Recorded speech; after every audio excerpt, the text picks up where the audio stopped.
man. So you can't just pick this book up and just read it for basically for what it says. You got to dwell into, you got to go into the words meaning. We just did lessons on the importance of the Hebrew. You got to be able to go into all that and see what it's actually meaning, man.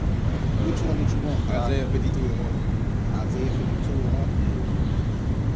Because, man, these... You got it? Yeah, one of them. Oh, man. Isaiah 52 and 1? Yeah.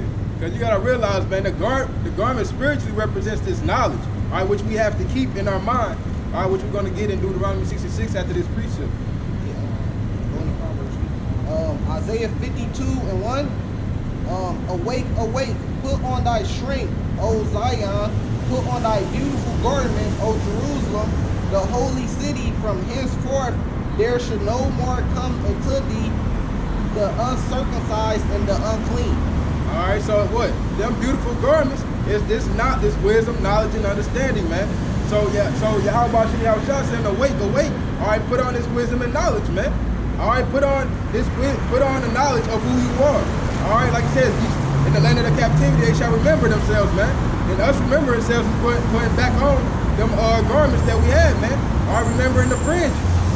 All right, you got anything, bro? Yeah, this is Proverbs chapter 1, verse 6. To understand a proverb, the interpretation, the words of the wise, and their dark sayings, the fear of the Lord is the beginning of knowledge. But fools despise wisdom and instruction. So the fear of the Lord, and how do we know if a person has the fear of the Lord? When that goes to their inward parts, that's their spirit. That's something that's inward. You gotta have the fear of the Lord. It ain't always about your outward appearance, man. It's about what's in your heart, what's in your mind. Yeah, this is Deuteronomy 6 and 6. And these words which I command thee this day shall be in thine heart. And thou, in thine heart. The words, man. The words shall be in thine heart, man. All right, what are those words, man? The law, statutes, and commandments. All right, and we can't keep, and we try to keep it to the best of our ability. And how do we do that? By keeping them in our mind, which is the fringes, man. Because the fringes represent, all right, us keeping the laws, us keeping the statutes and commandments of Yahweh Shem Yahushua, keeping His word. All right, verse 7. And thou shalt teach them diligently unto thy children, and shalt talk of them when thou sittest in thine house, and when thou walkest by the way, and when thou liest down, and when thou risest up. And thou shalt bind them for a sign upon thine hand, and they shall be as frontlet between thine eyes. And thou shalt write them upon the posts of thy house and on thy gates. And that house and that gates represents your mind, man. All right, we will know we're supposed to keep them in our mind. They will be written inside of us, man. Not on our actual arm and on our body, man. All right, don't get carnal now. All right, we just talking about inwardly, man, your mind, man. That door and that post represents your mind. Because in Revelation, it speaks about how no man open and no man close except for Yahweh Shem Yahushua, man. All right, how you open that door? Through your mind by accepting this truth. All right, coming back to who you are as being an Israelite, man. Khan, and like what the brother had went through. When he seen a brother at the gas station, he saluted him. He said, Shalom. The brother said Shalom back. He noticed that he didn't have his fringes on at the gas station. So he said, where your fringes at? Where your fringes at? Kind of like he trying to condemn the brother. But he had a head full of dreads. And we know that's a heathen custom. Which one is that? That's in Jeremiah. Jeremiah 10. Yeah, get that, because I'm finna pull one. So he tried to condemn the brother, but he had a head full of dreadlocks. So he following heathen customs. So you could easily Google it and see where the dreadlocks come from. It don't come from Israel, it comes from the heathens, man. Let me pull this one before you pull that one. That's what I was talking about. That's a heathen custom. And I'm gonna pull Ezekiel 44 when it talks about suffer not your dreads to grow long. But he was trying to condemn the brother. This is Matthew chapter 7, right? It's good to rebuke, but you have to do it righteously. This is Matthew chapter 7, verse 1. Judge not, that ye be not judged. So he was quick to judge the brother that was just trying to salute him before getting the full understanding. See, so it says, judge not, that ye be judged. For with what judgment ye judge, ye should be judged.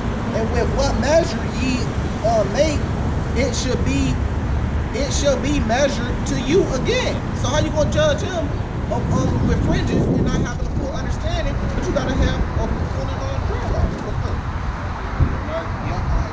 Jeremiah 10 and 2. I'm gonna start at verse 1. second, Salaki. Jeremiah 10:1. Hear ye the word which Yahweh Ba'ashem Yahushai speaketh unto you, O house of Israel. Thus saith Yahweh Ba'ashem Yahushai, learn not the way of the heathen, and be not dismayed at the signs of heaven, for the heathen are dismayed at them. Yep. Go bring that up. All right, so it's saying, man, learn not the ways of the heathen. And what are the ways, man? All right, having dreadlocks. All right, and that goes back to the India custom, man, Elam. All right, that's not a custom that we should follow. All right, we supposed to have, our hair is not, we can have locks, man. But braid, no, we can have locks. You can have braids, but you can't have dreads, you can't have dreadlocks, and they can't be long. Matter of fact, let me pull that out just to back it up, just so we back our words up. This is Ezekiel chapter 44, verse 20. Neither should they shave their heads, meaning you can't shave your heads bald. You know, you can't have a DMX. You can't have a Tupac. You can't shave your head bald, man. That's iniquity, that's sin.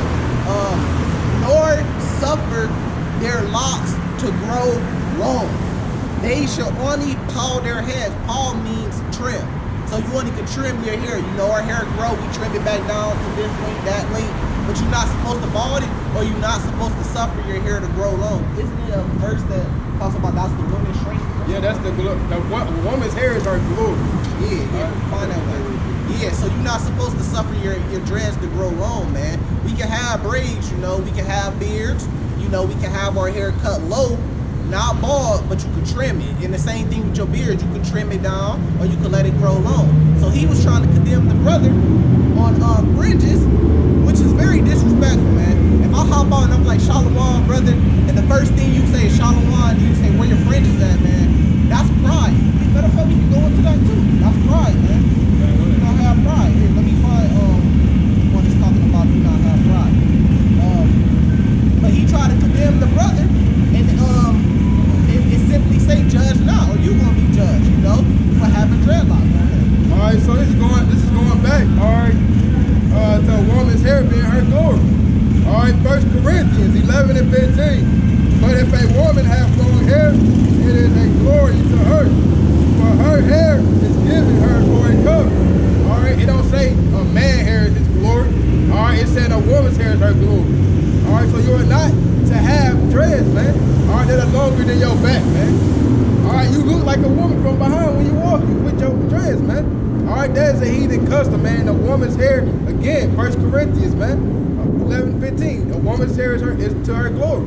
Yeah, let me say something about that. Yeah, because back in the ancient days, we not supposed to have long hair because it is a woman's glory, you know. But also, when we used to go to battle, we used to be real men.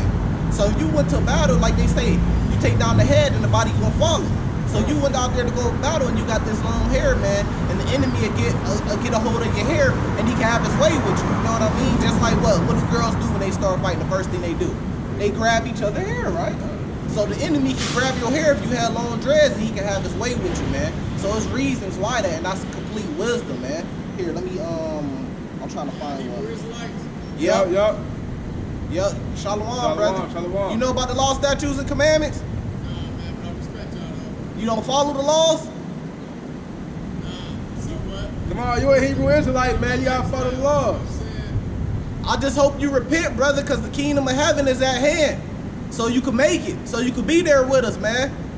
All you got to do is look through the book of Deuteronomy 28.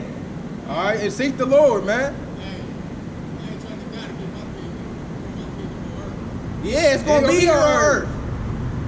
That's a misunderstanding. The kingdom of heaven going to be on earth, man. Shalom, brother. He shaking his head like, nah, it ain't on. He don't believe, man.